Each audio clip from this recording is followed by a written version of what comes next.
Δεν είναι όμως όλα όπως φαίνονται.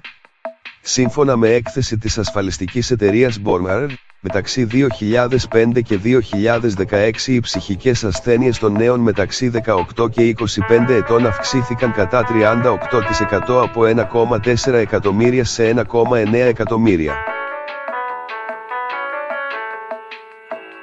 Η σχετική έκθεση παρουσιάστηκε πρόσφατα στο Βερολίνο. Πάνω από 1 στους 6 φοιτητές το 2015 υπέφερε από κάποια ψυχική ασθένεια, ενώ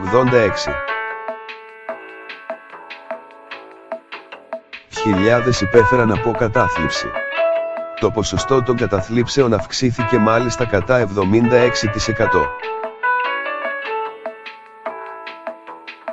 1 στους 4 νέους από τα συνολικά 7 εκατομμύρια νέων στη Γερμανία πάσχουν σήμερα από κάποια ψυχική ασθένεια.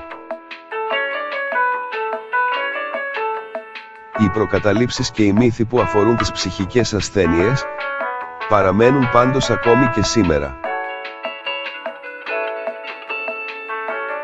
Μια από τις πιο διαδεδομένες είναι ότι οι καταθλίψεις πλήττουν κυρίως ανθρώπους με αδύναμο χαρακτήρα. Σύμφωνα με τον ψυχίατρο Joachim Bauer, συγγραφέα πολλών βιβλίων για την κατάθλιψη, ισχύει ακριβώς το αντίθετο. Βάσει ερευνών γνωρίζουμε ότι μεγαλύτερο κίνδυνο για κατάθλιψη διατρέχουν οι άνθρωποι που πρέπει να αποδώσουν πολύ και που οι ίδιοι επίσης περιμένουν πολλά από τον εαυτό τους. Ζούμε σε μια κοινωνία όπου καλούμαστε να αποδίδουμε όλο και περισσότερο σε ολοένα και συντομότερο χρονικό διάστημα. Η πίεση αυτή ενέχει όμως τον κίνδυνο να διαραγεί το σύστημα απόδοσης που έχουμε μέσα μας και κυρίως στον εγκέφαλο, και αυτό δεν είναι άλλο από το σύστημα που μας δίνει κίνητρο και μας κινητοποιεί.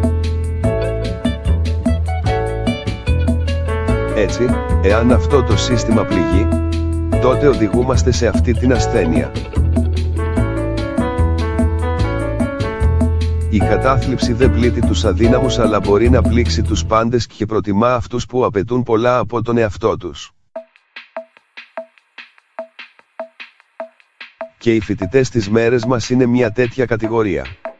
Στη Γερμανία πάντως το 28% αναζητά μετά από ένα ελαφρύ περιστατικό κατάθλιψης βοήθεια από κάποιον ειδικό. Αντίθετα, τα βαρύτερα περιστατικά πολύ συχνά αποφεύγουν να επισκεφθούν έναν ειδικό.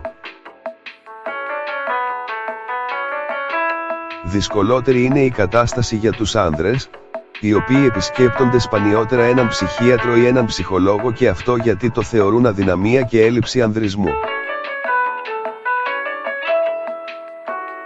Ακριβώς το αντίθετο όμως ισχύει και εδώ. Η επίσκεψη σε έναν ειδικό είναι απόδειξη δύναμης. Τα στοιχεία της έρευνας της Bormar βασίζονται σε περίπου 8 εκατομμύρια ασφαλισμένους. Οι έρευνες γίνονται κάθε χρόνο με διαφορετικό αντικείμενο.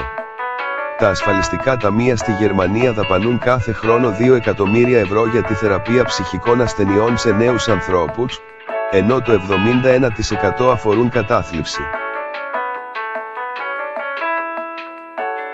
Πηγή: DW. Διαβάστε επίσης: ατύπη κατάθλιψη, τι είναι και με ποια συμπτώματα εκδηλώνεται η αμφίδρομη σχέση ημικρανίας και κατάθλιψης στις γυναίκες, ο ρόλος της πρώτης περίοδου.